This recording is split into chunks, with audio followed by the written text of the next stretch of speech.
Hello and welcome to the Legacies We Leave, conversations on fulfillment, joy, and purpose. Today, I am delighted to bring you my friend and former corporate maven, Fabienne Jacquet. Fabienne is the founder and CEO of Innovator, and she is a scientist turned marketer turned founder and now book author, so an innovator through and through. While she was by no means predestined for the sciences, Fabienne, a natural-born rebel, and if you knew her, you know that's true, graduated as a PhD in organic chemistry from the Institut National Polytechnique in Toulouse, France. During her 30-plus years corporate career in Fortune 500 companies, including Colgate-Palmolive, Fabienne constantly analyzed innovation and came to the conclusion that it requires both masculine and feminine energy to be successful. She encourages everyone to complement data-driven approaches with their feminine traits, such as empathy, collaboration, and nurturing. She narrated her findings in a book around the theme of innovation through the feminine lens called Venus Genius, the Female Prescription for Innovation, that published in December 2020. Fabienne is now focusing on educating the youth, empowering them with the tools of creativity and innovation. Fabienne, so nice to have you here. Oh, thank you so much, Alex. I'm so delighted to be here with you today. Good, good. So let's just jump right in. Okay. And I'm going to ask you to take us a little bit through your entrepreneurial journey, because you and I followed similar paths where we spent a number of years in corporate and then made the switch into entrepreneurship. So tell us a little bit about that journey, and yeah, let's start there. Yeah, you know the journey because you've been through that. And I absolutely loved my corporate years for the time it has lasted in France, in the US. I traveled the world. I was lucky enough, to work both in technology and marketing, actually, on international projects. So I had the opportunity to go to different countries, work with different cultures. It's been a fantastic adventure. And at the same time, as we know, you have some constraints in the corporate world. And as you mentioned in my bio, I really realized that I came, and we would talk about that later, I guess, from a very masculine environment with a very masculine energy. And that was perfect for the corporate world because, let's be honest, it's a very masculine environment still.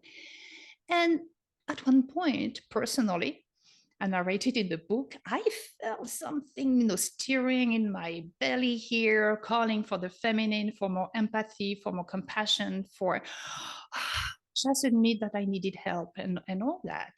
And it was linked also, of course, to my professional journey. So there is a parallel between my personal journey from the masculine to the feminine energy and my professional journey where I was in the corporate world and suddenly I said, I want to have more collaboration, more empathy, more intuition. And you know very well that in companies, if you don't show the data, you don't go through.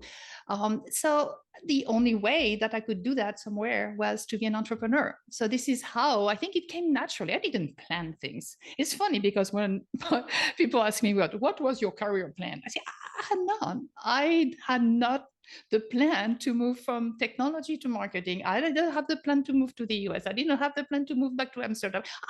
It just happened. So one of my mentors at Colgate, I loved him. It was fantastic. He always told me, I say, oh, I have chance. He said, no, Fabienne, chance is when preparation meets opportunity. And I love that because it's exactly that. So in my life, I think I got prepared for the next step. And when it happened, I just grabbed the opportunity. This is how my career and my personal life, to be honest, also was handled. So I didn't have a plan per se, but it happened as a natural call when I was ready for it, if it makes sense. It makes complete sense. And I love that quote because it goes to show, if you do the work and if you're open when things come up and you're willing to not stay in that same frame of mind and that same, I want to say rut, right? Because sometimes we just follow a path because we think that's the path we have to follow. But at the same time, we also have to give ourselves a chance to be open to listening and to pulling in things that have the potential to help us grow and to help us expand. Absolutely. And this is one of the key messages I gave in this video course I'm currently creating for teenagers, telling them, you know what, be ready, work hard, because I'm sorry, nothing happens like that. I'm sorry to tell you, you have to work somewhere, but it's fun to work, to be prepared. So you explore, you give yourself opportunities. They won't happen in you staying in your room, even on the internet. You need to meet people, you need to make friends, you need to work to have a network, you need to expand your views to your point, and then things happen. But they happen because, okay, again, you're ready to take them on. And this is a key message that I talking about legacy, I want to leave, is that, you know, you are not one thing. We are not one thing. You have a lot of facets. We have many facets we can play from, and we can play, you know, accordingly as we evolve. Yeah. It's always interesting to me to hear that, because one of the things that I find when I meet women in corporate is that they identify so strongly with their career identity that it's often difficult for them to think about doing something else. Or they've heard ever since they were little, well, in our family, we are lawyers, doctors, this, and they end up being thrown into this world that they don't necessarily question, which may not be home for them either. So what would you say to a woman who identifies so strongly with her career, to give herself the opportunity to open up a little bit, to see what else is out there, especially if she's feeling unfulfilled? Experiment, be open. I remember when I was in the corporate world, I was going to conferences, I was listening to podcasts, I was doing a lot of things like that to maintain, you know, to be aware of what's happening. And I always made a point to go to a conference or somewhere that had nothing to do with my work. I remember one day I went to this The Economist conference on the future of architecture, nothing to do with the fragrances or dish liquid. But it was fantastic because not only I met a lot of people who enlarged my network, but also I came back with good ideas, because what you apply something from a different industry to your industry and suddenly it's new. This is innovation, you know. So be open and network. I cannot say it enough. This is how things happen. This is how my entrepreneurship journey started, joining a women's association and be exposed to entrepreneurs and better understanding what it takes. So don't hesitate to network, to talk to people, especially people who don't know you and people who know you. This is what I did also. Say, what do you think I'm good at? And when I was thinking, leaving the corporate world and having a new journey, I'm a scientist, so I'm the Excel queen. And I started to build a list of the different things. And I had like translator that I wanted to be when I was a kid. And then I had decorator, because people told me, oh, you have such a good taste, and with your French roots, you could be, why not? So I really considered so many different things. So don't hesitate, what you like, what you don't like, what you're good at. I have also this simple chart in the course for the kids. I say, you have to focus on what you like to do and you're good at. Things you can learn, but this is your core. This is your essence. So when you understand that, then you have different possibilities. Then you apply innovation, you brainstorm with friends. No, I had lunches with friends and we were brainstorming about what I could do. So, you know, it's just that simple, but it's just opening considering other things and not being afraid of jumping in when the time is on, because it's so easy to procrastinate and just push back and say, oh yeah, one day, one day. No, it's now. Life is happening now. If you feel that you are not happy in your job, you are not. It's already too late. Yeah. And just pushing back doesn't solve the issue. So I just want to hear, because obviously you're Madame Innovation. So what do you define as what is your definition of innovation? There are so many definitions. I'd say when you Google innovation definition, it's like, it's overwhelming and it's very complicated most of the time, very sophisticated, very intimidating. And this is what I discovered when I left the corporate world and joined the small businesses world, that people thought that innovation was this big thing that was reserved to the elite, and you needed to have a lot of money and a lot of resources and so on. But no, it is not. And there is a definition. I don't know where I thought it was me, but maybe somebody else, I don't know, which is something new that brings value. And I always say something because we always think products, but it can be a process. It can be a business model like Uber or Airbnb, or business models, new platforms. It has to be new, but it doesn't need to be new to the world, like the new vaccine, for example. It can be new to your industry, like the electric car. It can be new to your company. And it's not copying.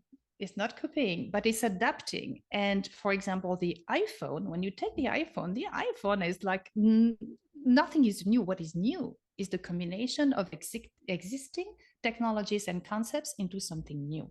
And the combination of a lot of different things into something new is also innovation. But the most important word, and I always say that when I give my speeches and my workshop, is value. And we focus on value, money, of course. Okay, well, we're here to make money, let's be honest. But value is far more than that. And it's emotional, because 80% of the decision-making process is based on emotions. And it's proven scientifically, okay? So emotions are really, really important. And I give this example of a young entrepreneur I met in New York. And she created rock climbing training. And you will tell me, well, there is nothing new. It's not innovation. Wait a minute. This rock climbing training is devoted only to abused women who have been beaten, and the exercises are made for them to acquire again their trust, their self-confidence, and to grow and to come back to their life somewhere. So, and it gives me chills only talking about that, because imagine the value. Yeah, of course, the value is the money that the entrepreneur gets with the training, but the biggest value is the value that these women get, because they are basically, they get back their life, their personality, their confidence. It's huge. So value is very important. And another example, just to illustrate that it can be nothing. I was giving a speech in New Jersey with a women association, and there was this woman who had a hair salon. Okay? A week later, because we went through the exercise, to do innovation based on this definition, she told me, "Oh, Fabienne, I'm so excited. You know what I did? I created a new tagline for my salon that I put on the window." And he said, not only it reinforced the relationship with my clients, but I acquired new clients, because I was not functional. I was talking about, I don't remember what it was now, but it was like, hey, me too. I wanted to get another, look one day. Well, I don't remember what it was, but it was emotional. And she said, it was nothing, but it brought me business. I said, see, this is something, a tagline, new. It didn't exist for your business. That brought you value, because it's not only the money, new clients, but also it strengthened the relationship with your current clients. So I hope it helps understand that everybody's an innovator. This is what I say. It takes, a lot of persistence, a lot of courage, because innovators are not really appreciated. We're outliers, and corporations and the world doesn't like rebels and outliers, but we need them to change this world. To a rebel, I say in the course, a rebel is somebody who challenges the status quo. It's not, of course, so we always say, yeah, the rebels, this violent. It doesn't need to be. It doesn't need to be. And I always say that what I want to do with the teenagers, and I don't have kids, so it's a little bit pretentious, but I'm trying, is to change them. I mean, to make them move from troublemakers to change makers. And this is a rebel. Einstein was a rebel. All the big guys, Edison, all these big guys, and Marie Curie, and they were rebels. They didn't accept the status quo. They challenged things. So if you have this attitude of wanting to change things, if you work hard and you learn, some skills and tools, you're an innovator. I love that, what you said about troublemaker to change maker. Yeah, people love that. I'm so excited about that when I found it. And Steve told me, I never thought about that. I said, see, your energy, which is beautiful, because when you're a teenager, you have a lot of energy. Channeling it in the right Thank you. It's exactly that. It's channel that. Okay, it's easier said than done, okay? But still, and if I change the life of one teenager, I won. So take us through that a little bit, because 30 years in corporate, and one could have assumed you're coming out, what you want to do then is work with men in corporate to help them make those changes. And yet you're now speaking and targeting the younger generation. So how did you make that switch, and how did you end up zeroing in on teens? Again, I didn't plan that. It happened. First of all, a lot of circumstances. First of all, when we all struggle as entrepreneurs, let's be honest, okay? It's not like, oh, this is a perfect life. No, everybody knows that. It's not champagne and roses. Yeah, and you are talking about identity. So when you are part of a big company, you're a VP or something and so on, and suddenly you're just Fabienne Jacquet from Innovator. Well, it's not the same thing, and people don't look at you the same way, okay? And when you approach big corporations, and fortunately innovation is still handled by men, and I had comments like, well, why do I prove me that it works, Vive? I say, I'm just starting. I cannot prove to you, oh yeah, but then I don't want to work, blah, blah. So it was like, okay, so I had some pushback. It was a bit difficult, but then I started to get some traction. Then COVID arrived. Tried to launch a business when, anyway, so it was a little bit difficult. And this is when, again, circumstances, everybody was telling me, Fabienne, you should write a book. And I'm like, oh, no way, I'm a talker, I'm not a writer. I don't, not to mention in English, forget it. And then this lady I met at, again, the importance of networking, at a Christmas party at my neighbors, okay? But I talked about Innovive, and she liked it, and she was helping entrepreneurs and small businesses. And one day, January 2020, she calls me, and no, she sends me a LinkedIn message. I say, how are you doing? I say, well, I was a little bit down, COVID arrived. It was difficult. I was honest. I said, okay, let's get on the phone. We get on the phone. I say, you have to write a book. I say, oh, no, not please again. And she said, no, I have something for you. And she connected me to this professor in Georgetown who has a program that he developed for his students. It's a 20-week program where you are with a group of students and other people like me, older people who don't know how to write a book, and you have the tools and stuff. And it was a fantastic journey. And I wrote that book, and I published that book in less than a year. Wow. And then to come back to your original question, and it's a quite good book, by the way. People were quite surprised. Say, oh my God, I didn't expect that. I say, see, you never know what you are able to do if you don't try, huh? And then what happened is that, and this is also observation, this is the scientist and in me, and also the innovator observing and what's happening. A lot of friends in Europe and in the US told me, you know what? I bought your book, but I cannot read it. I say, why? Because my teenage daughter took the book from me and I cannot get it back. So I say, So I interviewed the kids actually, and they told me, Fabienne, nobody at school talks about innovation. Nobody talks about the feminine and how well equipped I am, especially for innovation. It was a discovery for me. It gave me hope. And I was like, wow. And then as you age and you want to leave a legacy, and again, I don't have kids, I was like, you know what? It might be the toughest target ever. But if I have something to do, is help the youth. And I wrote with this a similar program. They had a pilot, so I started the video course, and I worked with teenagers, and they loved it. They say, yes, it makes sense. It's work, okay? It's not for all the teenagers. It's not for the teenagers who are scrolling, on TikTok Right. endlessly. Okay, fine.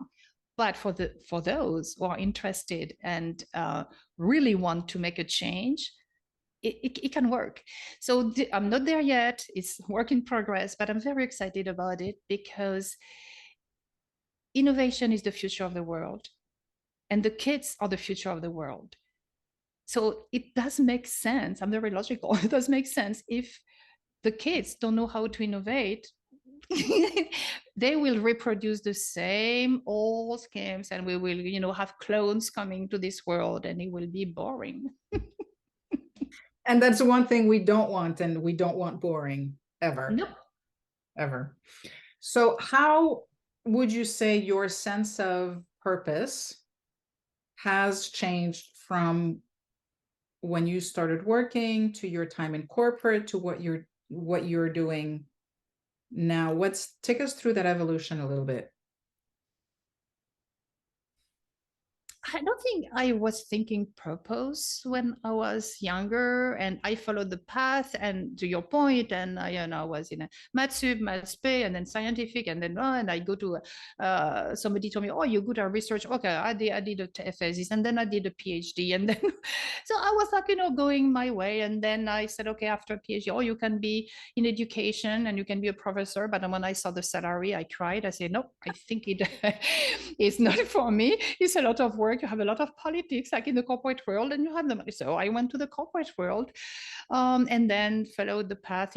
Colgate acquired the company I was in, and then had the opportunity to go to the US. And so you know the entire story. So my purpose was, I was more. It's funny what you ask, because I always try to find projects and things that would help the world, make the world a better place. I will give you an example. When I started my career in the corporate world, just after my PhD, I arrived, it was a small research center, and they were hiring people. I was the last hired. So they gave me the product that nobody wanted to work on because it was like so mundane. It was hypochlorite bleach, eau de javel in French, okay? Hypochlorite bleach. And everybody, nothing interesting. Me, I said, this product can save the world.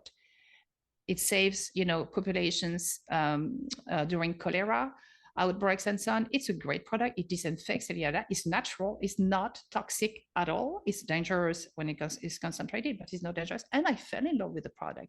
However, what is good is that, so the chemistry first is fantastic. So I started to better understand the chemistry, have a patent around a formulation based on bleach and so on.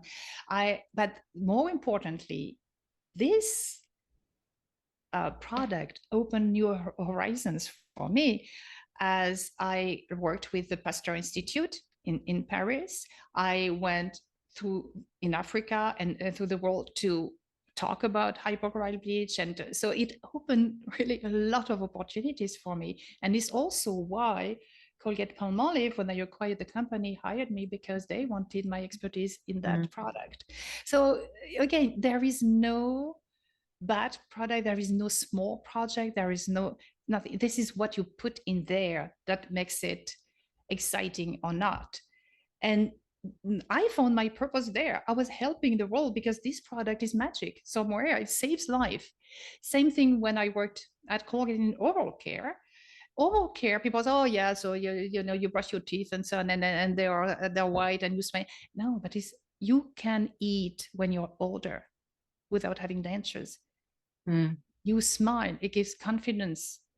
You are social. This is more than a little brush and a little paste. It's far more than that. So each time when I worked on anything I did, I always try to find a purpose beyond what was obvious. Does it make sense to you? It does, because it sounds like what you focused on was not the thing, but the meaning behind the thing. And that Absolutely right. opens up so many different avenues, because then you don't get stuck in a particular product category Yeah. or function or whatever the case may be. It gives you an opportunity to see how deep you can go.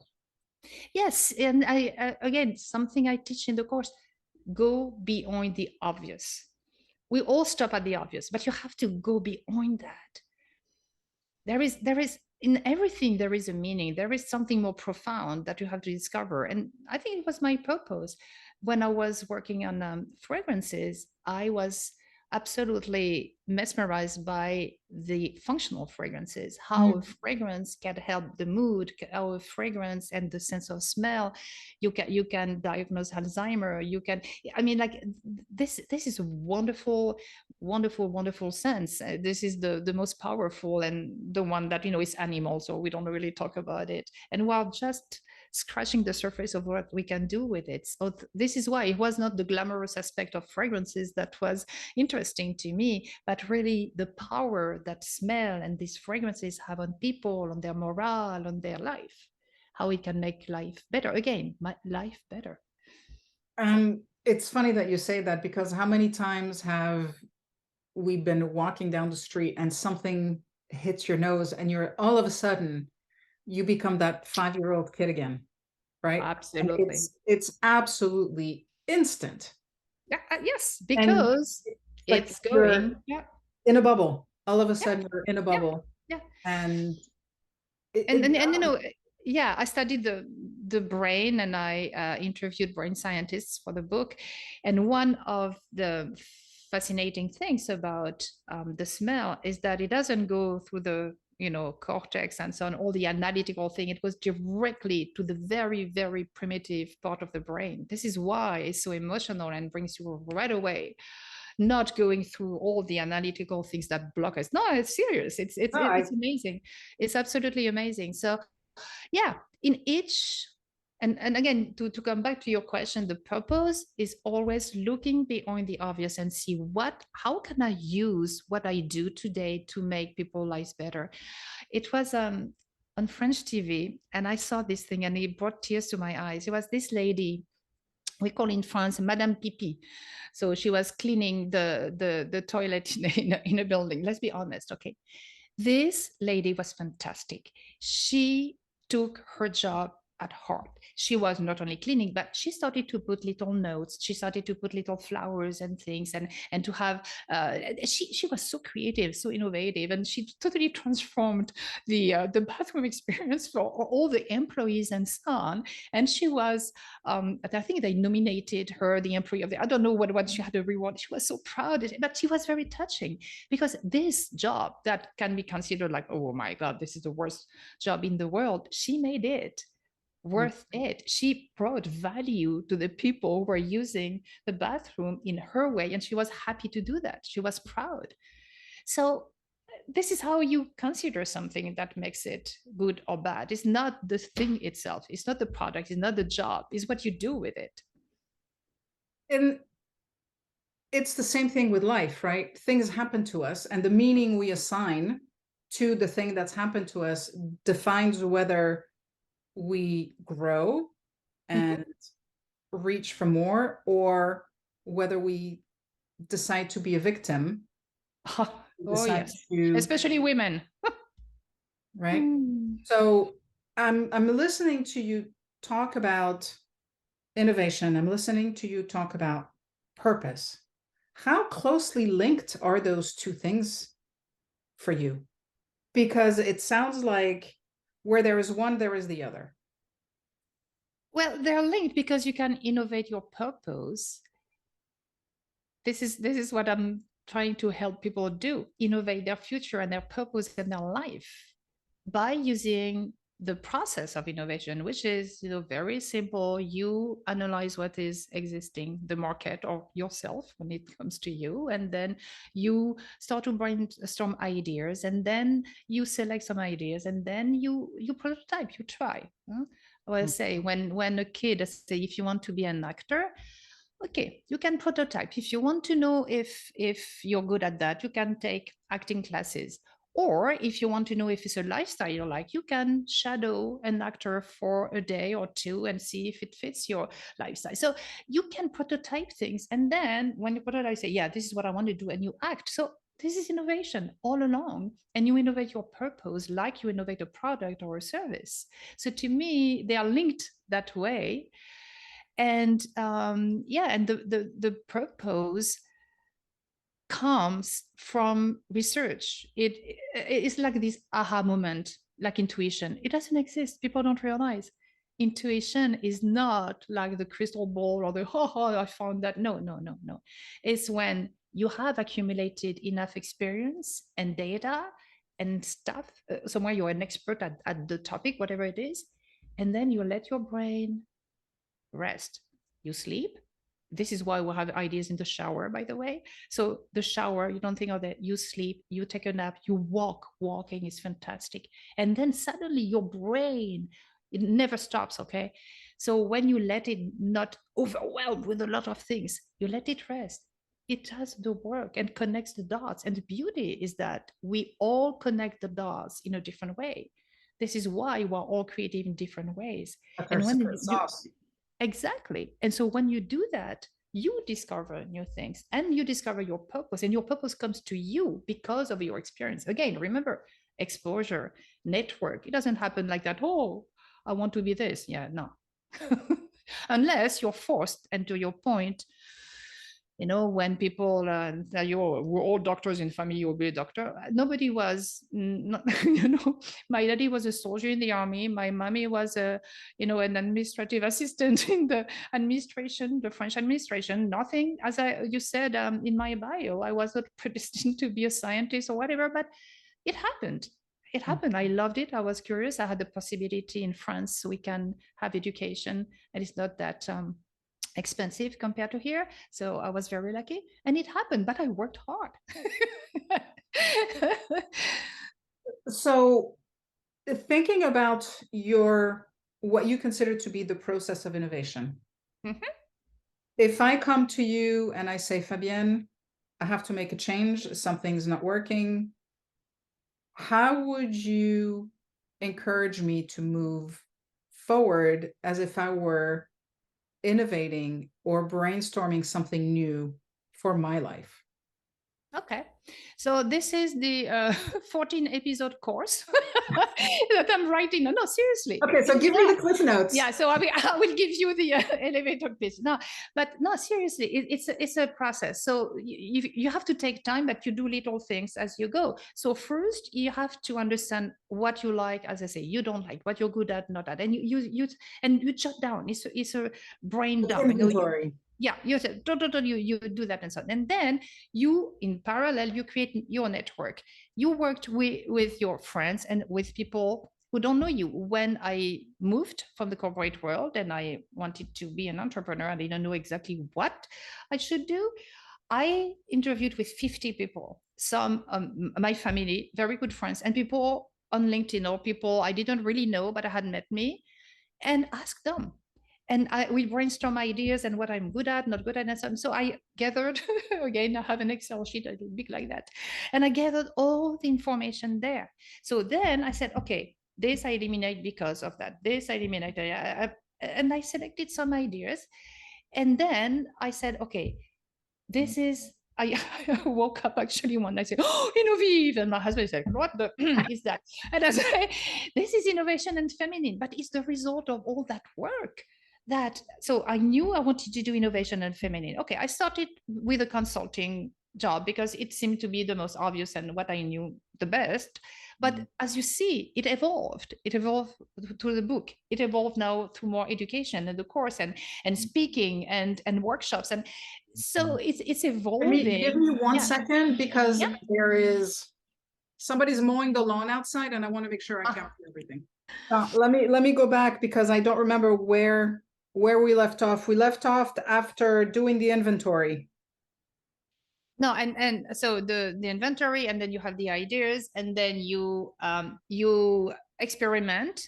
Okay, you try some things, you try different avenues, and then it evolves. It takes, this is the nurturing. A business and a job, you have to let them evolve. It's like a kid, it's like a plant. You guide them, and nurturing is that, is really feeding, guiding, and let it grow. You protect it, but not overprotecting, but it's a guide. So a job, a career grows, and it takes a life on its own.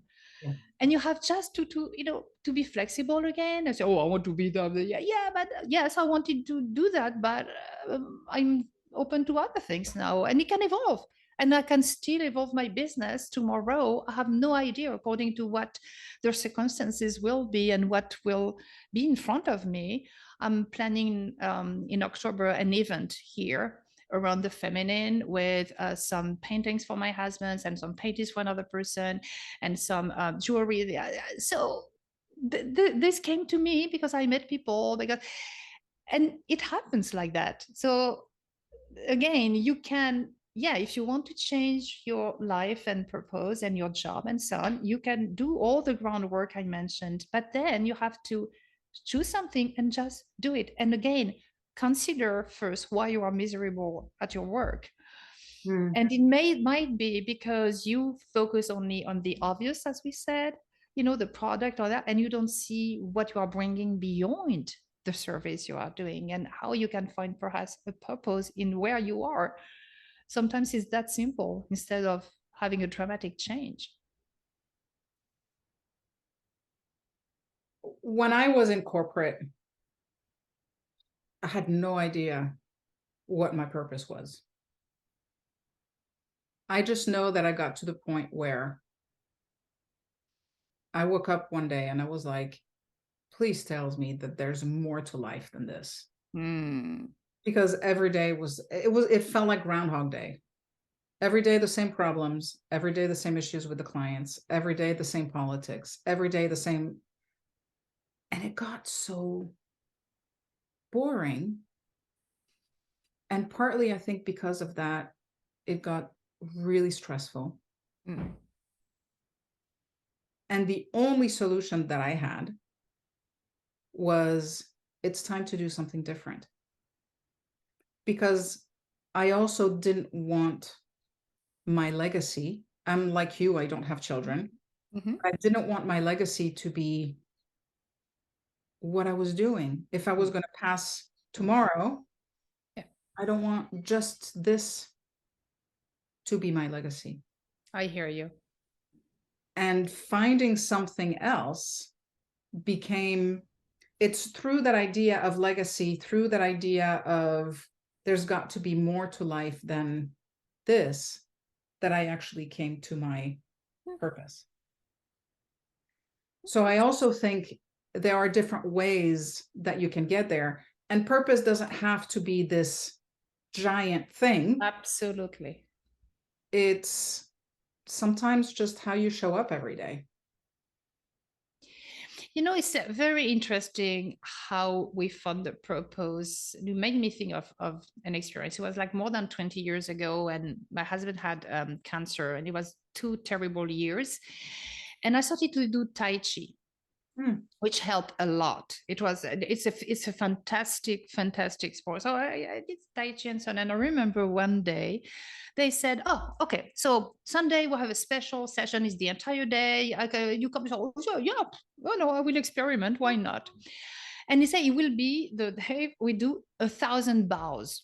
And I was like, 1,000 bows? I thought it was like, no, bows. It was like going to the ground and coming back without the hands and so on. It was like an entire salute. And 1,000? It takes hours. I didn't think I would do it. But at one point, I was with other people. I was 25 years younger.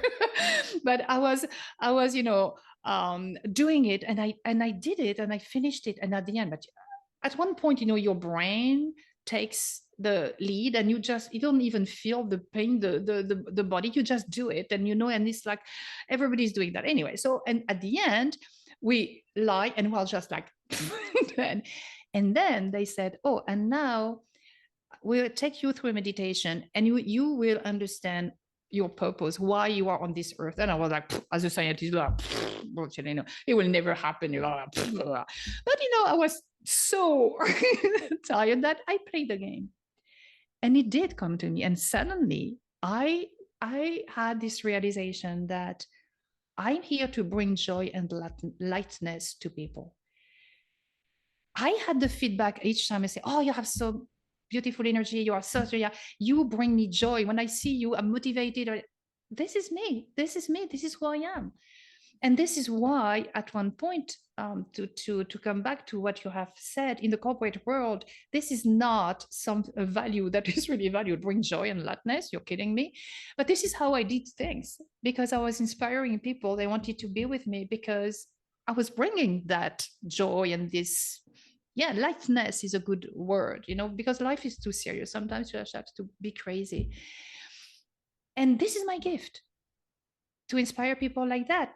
And this is why I try to do. And each time I felt that this was in danger, be it in my personal relationships or in the corporate world, in a professional life, I did something else. So there is a guidance. This is who we are at the core.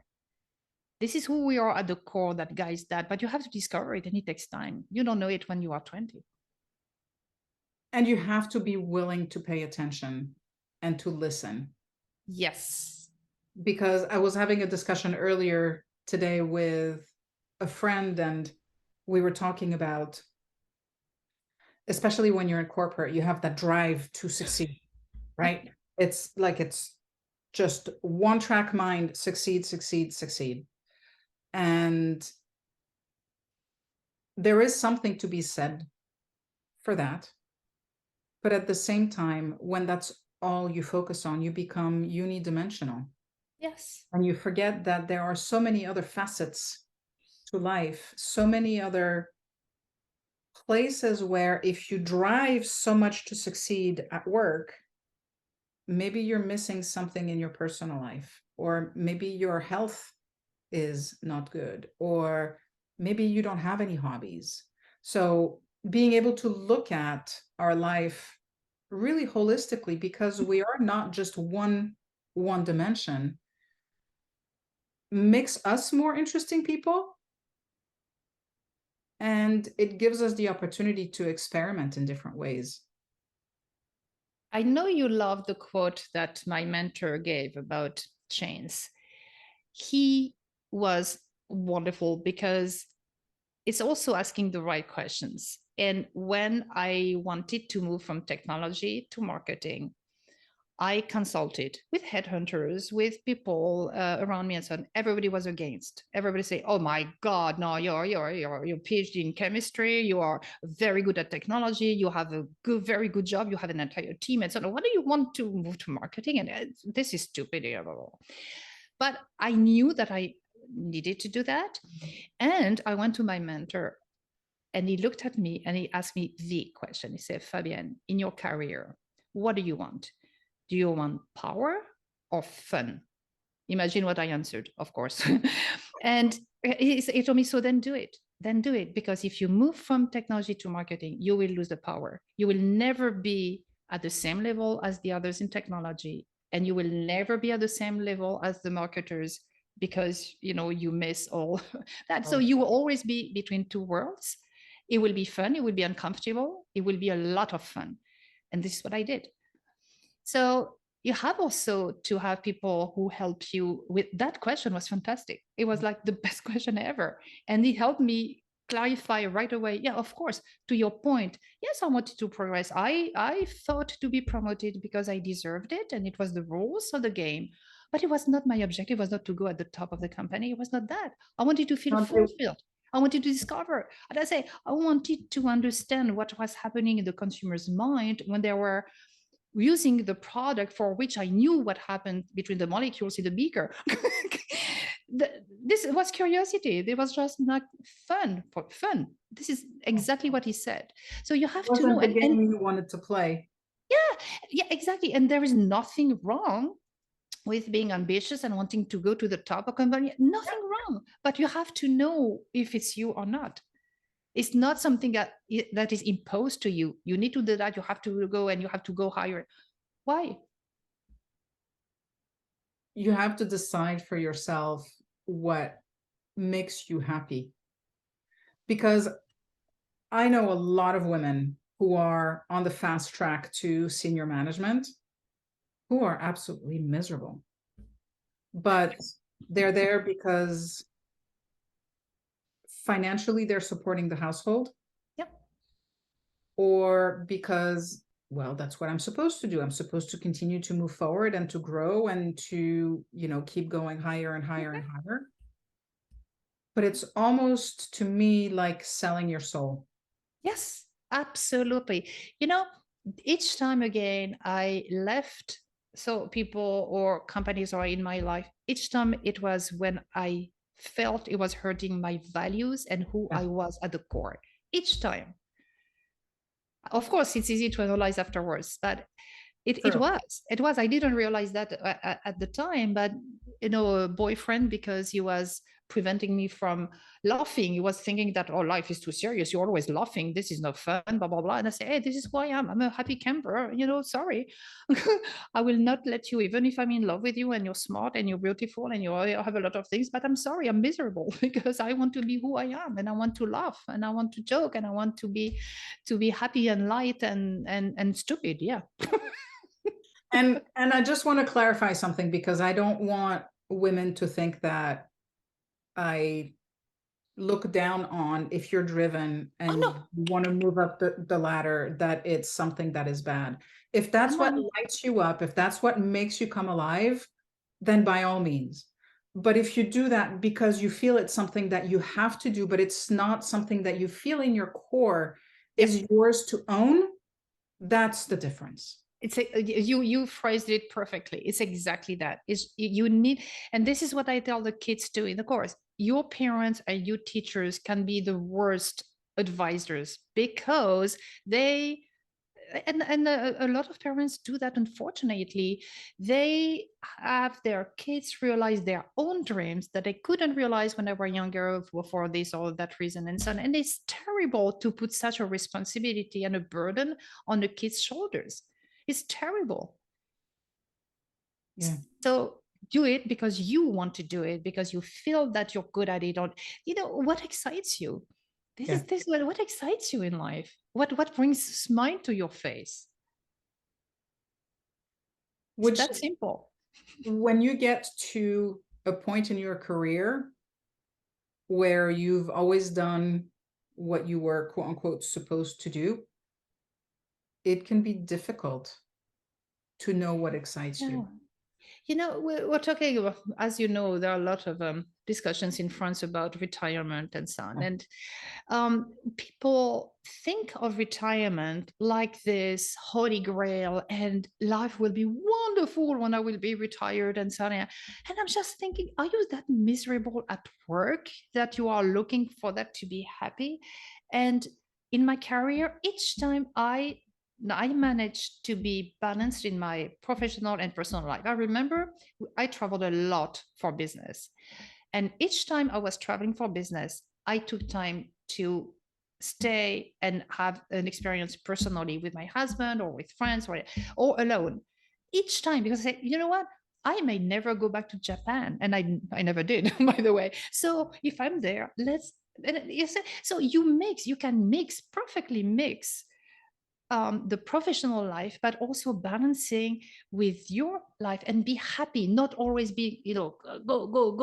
I say after, you postpone happiness. Oh, after I will be happy. No, it's now. It's now or never. And honestly, from what I've seen, if you're miserable at work, you're going to be miserable whether or not you're working. Thank you.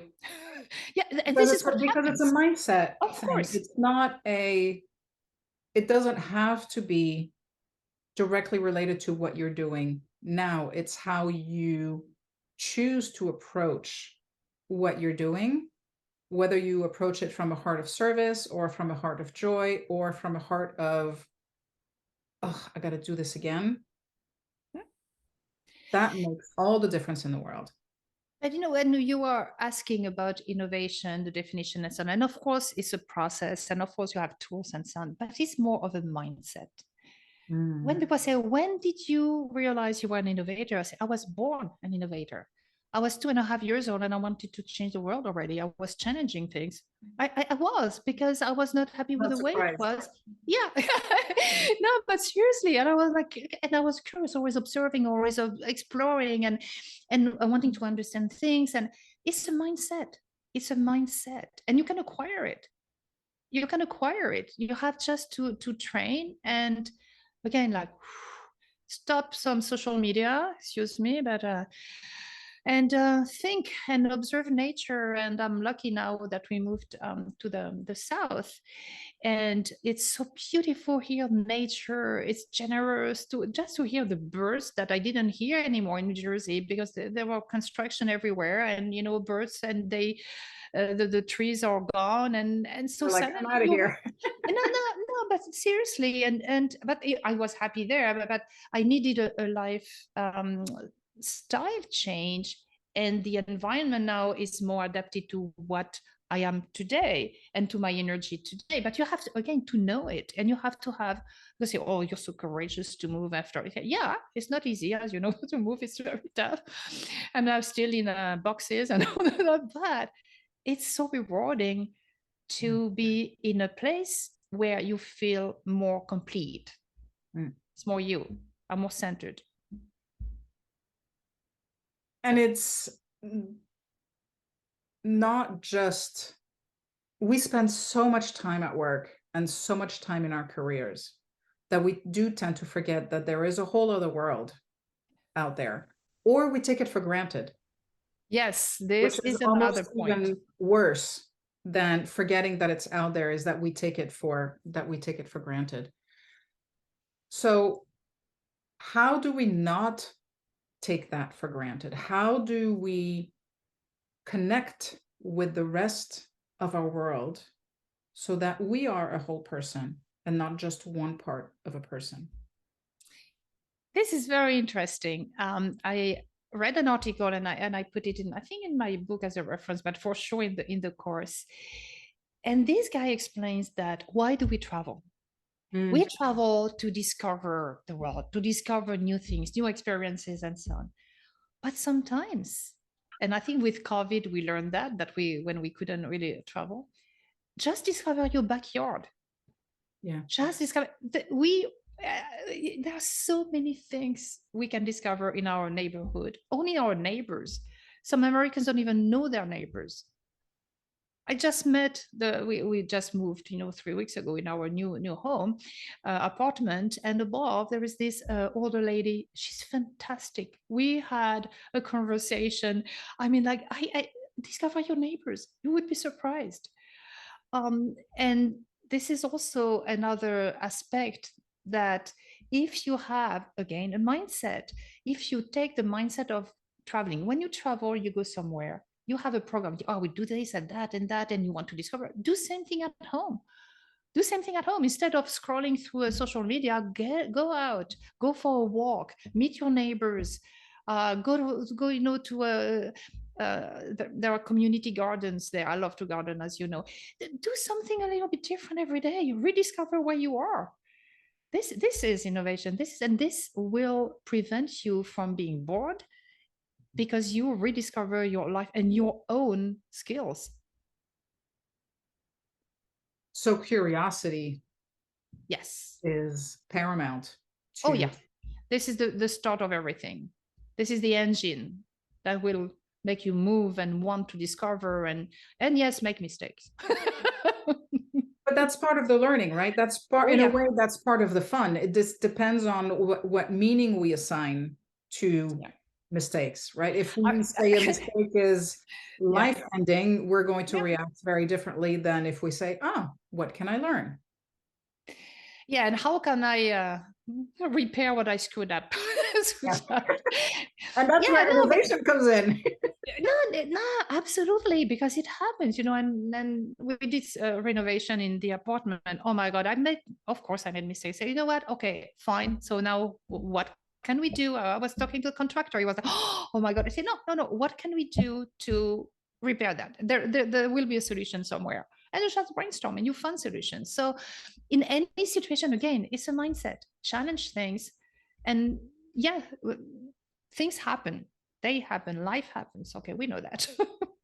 Life will never stop happening, that's for sure. Exactly. And sometimes not the way we wanted, or we had scheduled, or we had in planning, but fine. So we'll have to adapt. And it's easy to say, okay, so I kind of get very pissed off because things don't go well the way I want. And so of course I do. But then when I stop, breathe, do my yoga, go for a walk or for a bicycle ride now that I can do that, I was just like, this is not that important. Help put things back in perspective. Absolutely. So I don't want to hold you up much longer. Is there anything that you're promoting right now? Any master classes, anything that's going on aside from the course that you're developing for teens? Well, I do have a lot of speaking engagements. Okay. And usually it's an hour engagement where I talk about all this innovation, the tools, the feminine, how important it is, and so on. And this usually is followed by workshops. So I have workshops for teams, can be individuals, but it's more for teams. Can do some coaching and consulting too, but really the core is this speaking and this workshop where I help people develop the intuition, understand what it is, and have exercises they can practice. They go back home with their their homework and their list of things to do. So this is really the core. The book, of course, now this course, and again, events I will plan around all that to bring it to life, because then it's boring. So always trying to find something new. Oh, but it's part of that innovation thing. So how do people find you? Oh, okay. My website, www.innove.com, INNOVEVE, like Innov and Eve, Adam and Eve. And also on LinkedIn, Fabienne Jacquet, you should recognize me with the book Venus Genius. Also, I have a Calendly where you can schedule time to talk to me. So I don't know if you will put the information, in the at the bottom, and so that way, people can definitely reach out to me. But LinkedIn is one of the social network. I was quite active before the move. I will come back. I'm gonna do everything at the same time. I have to focus a little bit. No, I can't do it all. I learned that too in my life. But so and through the website, and I would be happy to make a new contacts and see how I can help people grow. Excellent. So one last question that I ask everyone is, what does living a purposeful life mean to you? There is no other way. I cannot imagine living another way. If you don't live according to a purpose, you don't live, you survive. True. It's a big distinction. Outstanding. Fabienne, thank you so much for today. You are most thoroughly enjoyed myself. I hope so. And I want to leave you with the tagline that I use most of the time now, and I leave people, and teenagers love it. And remember, Alex, don't behave. It's boring. There you go. That is so you. I love it. Well, again, thank you so much. And you're welcome. Let's stay in Anytime. touch. All right. Take care. Bye. Thank you. Bye-bye.